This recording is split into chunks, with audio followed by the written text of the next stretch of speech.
Hello everyone. तो start करते हैं आज से फिर अगेन अपना आईसीएआई का एमसीक्यू बुक। बहुत से बच्चे पूछ रहे थे सर इंटर और फाइनल क्या दोनों के लिए चलेगा? जी हाँ बाबू, इंटर और फाइनल दोनों के लिए चलेगा। बिकॉज जो चीजें इंटर में है वो फाइनल में भी है, और बिलीव मी एमसीक्यू का लेवल और स्टैंडर्ड बहुत अच्छा है। आपके कंसेप्ट अच्छे से पॉलिश हो जाएंगे, इसलिए फाइनल भी इसको कर सकते हैं। 2020 एग्जाम के लिए केस सिनेरियो जो चल रहा है आपका, ये way to success. Okay okay sir जी, आइए सर जी क्लास पढ़ा जाए। क्वेश्चन नंबर 6 है sir. Mister Mandeep, a registered dealer, is engaged in the business of supplying construction material in the state of Assam. Sir Assam में के अंदर आ गए और रजिस्टर्ड डीलर है, ठीक है। डीलर है, ये रजिस्टर्ड डीलर है, मैन्युफैक्चरर नहीं है, डीलर है। Okay. He availed architect service for his business from his friend in London free of cost. देखो भैया, बिजनेस के लिए इंपोर्ट ऑफ सर्विस की कुछ कहानियां समझा दें क्या आपको? कहाँ समझाएं? आओ देखो, याद रखना आप लोग, import of import of service की कुछ कहानियां ऐसी होती हैं कि पहली बात तो इंपोर्ट अगर आप सर्विसेज का करते हैं फॉर कंसेंट्रेशन, इंपोर्ट अगर आपने सर्विसेज क्या किया फॉर कंसेंट्रेशन, चाहे आपका पर्सनल पर्पस हो, चाहे आपका पर्सनल पर्पस हो, चाहे आपका बिजनेस पर्पस हो, अगर वहां कंसिडरेशन है तो ऑलवेज इंपोर्ट ऑफ सर्विस हो जाएगा और आरसीएम में टैक्सेबिलिटी आ जाएगी। क्लियर है? यस सर क्लियर है। लेकिन अगर आपने यही इंपोर्ट ऑफ सर्विस किया है free of cost, free basis पे, विदाउट कंसिडरेशन अगर आपने किया है, विदाउट कंसिडरेशन किया है, ठीक है। देखो कंसिडरेशन था तो चाहे पर्सनल हो या बिजनेस हो कोई फर्क नहीं पड़ता, लेकिन विदाउट अगर आपने कंसिडरेशन किया है और for the purpose of business किया है, for the purpose of business, अपने बिजनेस के लिए अगर आपने इंपोर्ट किया है फ्री ऑफ कॉस्ट पे, किससे इंपोर्ट किया है? ये बहुत इंपॉर्टेंट बात है सर। अपने रिलेटिव से या डीम्ड पर्सन से। डीम्ड डिस्टिंक्ट पर्सन जो होते हैं, आपने अपने डीडीपी से किया है या अपने रिलेटिव से किया है, क्यों ना आपने फ्री ऑफ कॉस्ट किया, बट बिजनेस पर्पस के लिए अगर आपका किया है तो भी यहाँ पे ये सप्लाई की मीनिंग में आ जाएगा और आरसीएम के अंदर इंपोर्ट ऑफ सर्विस पे जीएसटी देना पड़ेगा। लेकिन अगर यही बिजनेस की जगह सर अगर आपने पर्सनल पर्पस के लिए किया होता, मान लीजिए आप पर्सनल पर्पस के लिए कहते करते अपने रिलेटिव से ही फ्री ऑफ कॉस्ट ले लेते, अपने बच्चे की शादी में कैटरिंग का काम करवा रहे होते, बिजनेस पर्पस के लिए नहीं पर्सनल पर्पस के लिए लेते, तो अगेन वहां जीएसटी नहीं आता। लेकिन अगर वही सर्विस आपने फॉर कंसिडरेशन ली होती, चाहे क्यों ना रिलेटिव से ली होती, वो पर्सनल पर्पस के लिए होती लेकिन फॉर कंसिडरेशन होती, तो वहां जीएसटी आरसीएम में आ जाएगा। क्लियर? क्लियर है सर। यहां पे देखिए इन्होंने क्या किया है, इन्होंने एक ही availed architect service for his business, business के लिए लिया है from his friend. Friend relative की मीनिंग में नहीं आता है। रिलेटिव में कौन आ गया? Spouse, son, daughter, dependent, brother and sister, dependent अगर है तो। लेकिन सर फ्रेंड रिलेटिव की मीनिंग में नहीं आता है, तो अगर आपने फ्रेंड से दोस्ती के रिश्ते में कुछ फ्री में पाया है, सर यहाँ पे जीएसटी की बात नहीं की जाएगी। ठीक ठीक है। He also avail designing service from his brother in London for 5 lakh for his personal purpose. और अगर अपने ब्रदर से डिजाइनिंग सर्विसेज ले ली, भले ही क्यों ना पर्सनल पर्पस के लिए, लेकिन 5 लाख रुपए में ली हो तो भी भैया इंपोर्ट ऑफ सर्विस हो गया, आरसीएम के अंदर जीएसटी आपको भरना पड़ेगा। Is it clear? Yes sir crystal clear है। आइए पहला क्वेश्चन देखते हैं। लगभग पता है आपके हर पैरा के बाद आपका एक क्वेश्चन हुआ ही करता है, तो आप ऐसे जाके क्वेश्चन को पढ़ सकते हैं जब आप आईसीईआई का क्वेश्चन अपने पेपर में सॉल्व कर रहे होंगे। इट रिप्रेजेंट, अच्छा एक दूसरी बात सर, सीए की बुकलेट से आप पढ़ा रहे हो, तो मैं तो सीएस करता हूँ या सीएमए करता हूँ, क्या हम पढ़े? बेटा जीएसटी लॉ क्या आपके लिए कुछ अलग है?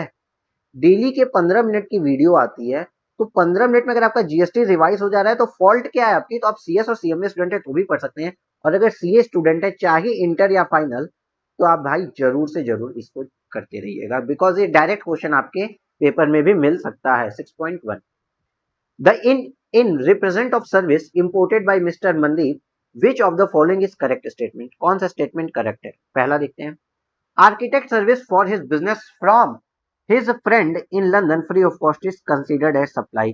गलत बात, झूठ लिखे हो भाई, रॉन्ग, तुमने झूठ कह दिया। जो फ्री ऑफ कॉस्ट हम अपने फ्रेंड से पा रहे हैं उस पर कोई जीएसटी की बात नहीं की जाएगी। Designing service from his brother in London for 5 lakh for his personal purpose considered as supply. Sir आपने इतने प्रेम से समझाया कि अगर पर्सनल पर्पज के लिए हो या बिजनेस के अगर कंसिडरेशन है तो आरसीएम लगेगा, चाहे रिलेटिव सही क्यों ना लिए हो। तो सर ये बात तो ट्रू है, यहाँ पे जीएसटी आएगा, कंसिडर्ड एज सप्लाई इसको कहा जाएगा, ये ट्रू है। तीसरा पॉइंट कहता है sir architect service for his business, business के लिए लिए हैं architect service from his friend in London free of cost is not considered as supply. It's also true sir, ये सप्लाई नहीं माना जाता है। फ्री ऑफ कॉस्ट अपने फ्रेंड से लिए हैं, ये सप्लाई नहीं माना जाता है, तो सेकंड सही है, थर्ड सही है।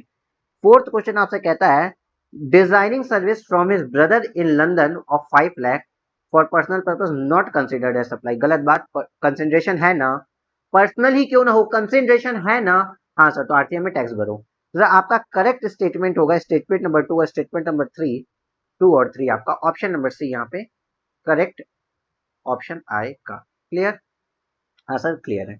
आगे पढ़ते हैं क्वेश्चन को। He availed service which are liable to tax under reverse charge for which date of invoice of 1 September, payment date as per the books of account और as per the bank statement is 15 November and 18 November respectively. तो sir RCM में जब हमको tax करना है तो हम दो चीज लिखते हैं भाई, इनवॉइस की डेट से 61st day from invoice, from invoice TOS हम डिसाइड कर रहे हैं, ठीक। और दूसरा सर हम क्या कहते हैं, पेमेंट की डेट। पेमेंट की डेट के अंदर अगेन दो चीजों में अर्लियर देखते हैं, बुक एंट्री या फिर actual payment, which ever is earlier, ठीक है। और इन दोनों का अर्लियर आ जाता है मेरा टीओएस। क्या आ जाता है, टीओएस।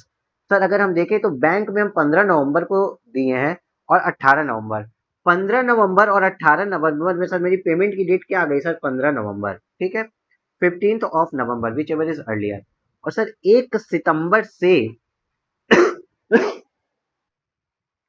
1 सितंबर से 61वां दिन सर कौन सा होगा, 61st डे कौन सा आएगा।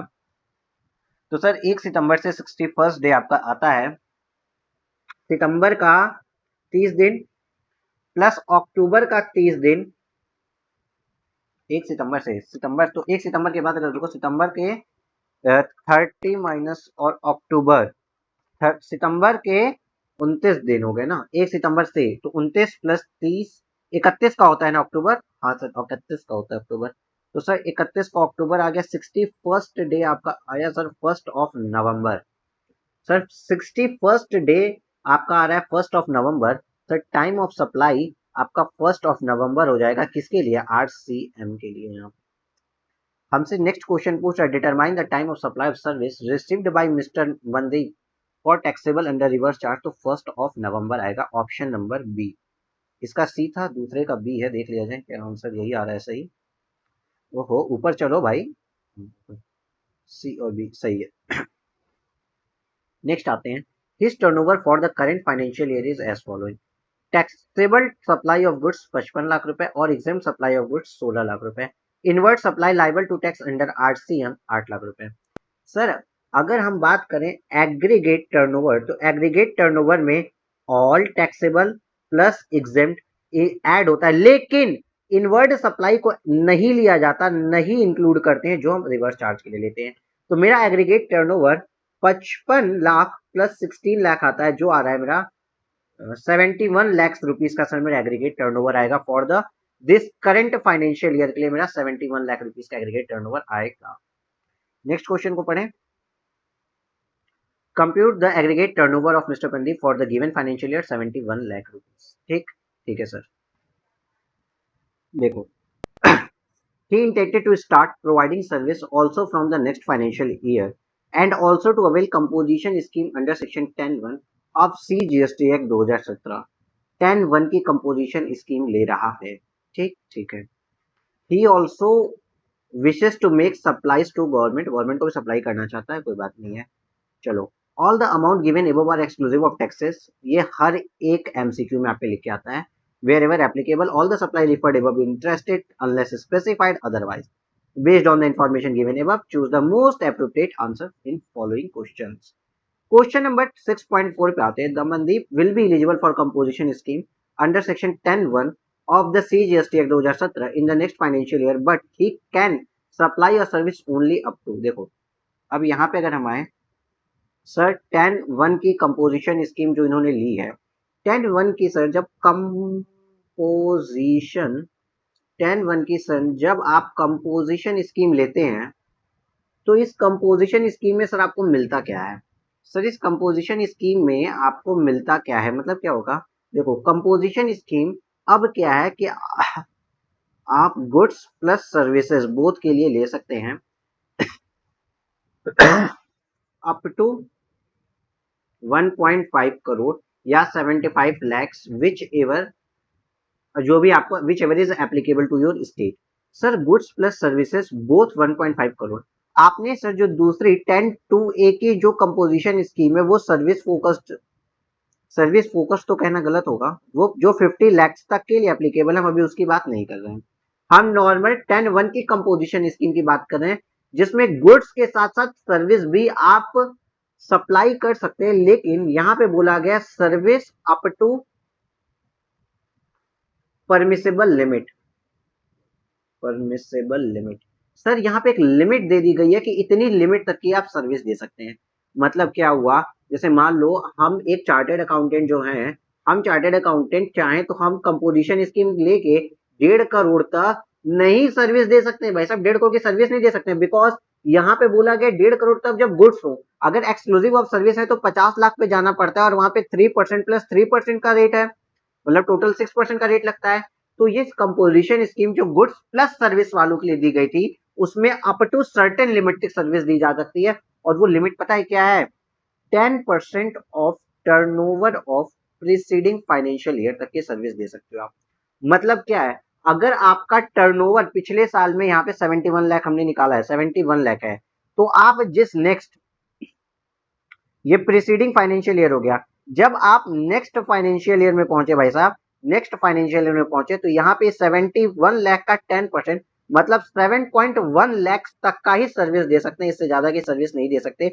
और इस 7.1 लाख में इंटरेस्ट डिपॉजिट की सर्विस, जो आप इंटरेस्ट अर्न करते हो फ्रॉम द बैंक या एनबीएफसी, वो इंक्लूड नहीं है।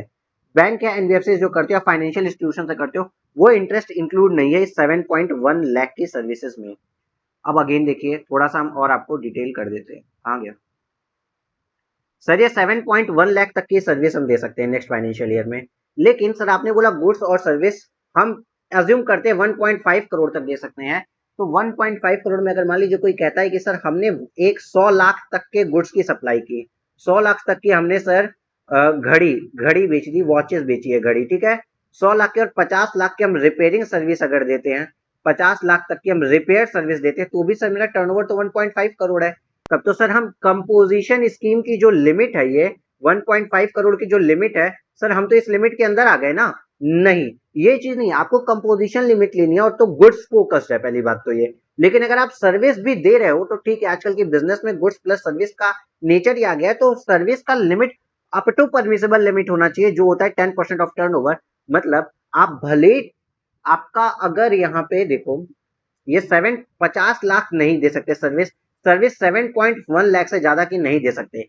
अब बचे हुए 1.5 करोड़ में आपको जितना मन करे गुड्स बेचो, लेकिन कहीं अगर आपने ना 7.2 लाख की सर्विस दे दी, क्या दे दी इसकी? 7.2 लाख की सर्विस, ठीक है, लैक्स की सर्विस दे रहे हो, और मान लो आपने केवल और केवल 50 लाख का ही गुड दिया है, तो भी आपका देखो तो 57.2 लाख का टर्नओवर हुआ है, फिर भी आपकी कंपोजिशन स्कीम चली जाएगी। तब भी आपकी कंपोजिशन स्कीम चल जाएगी, क्यों? क्योंकि 7.1 लाख तक की सर्विस दे सकते, तो आप 7.2 लाख की सर्विस दे दी है।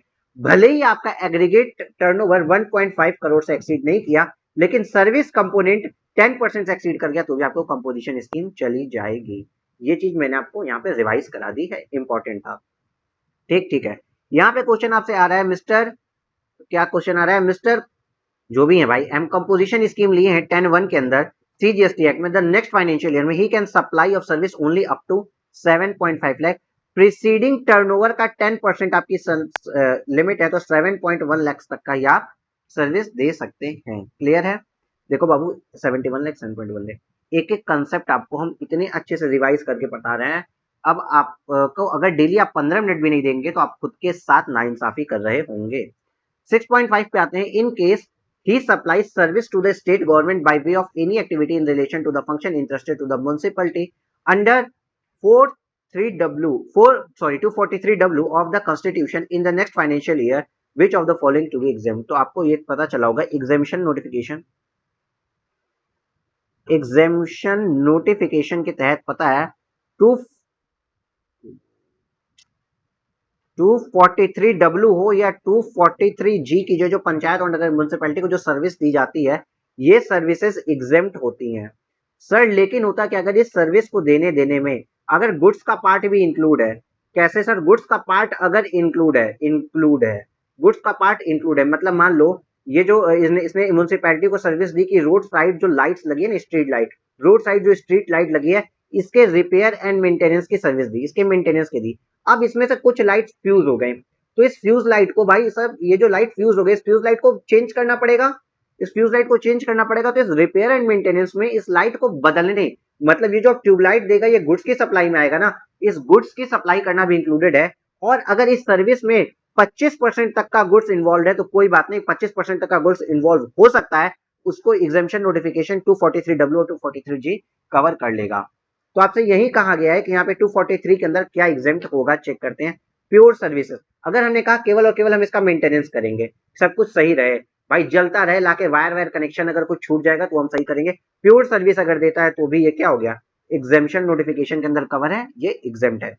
दूसरा पार्ट ये बोलते हैं composition supply of goods and services in which value of goods constitute not more than 25% of the value of said composite supply।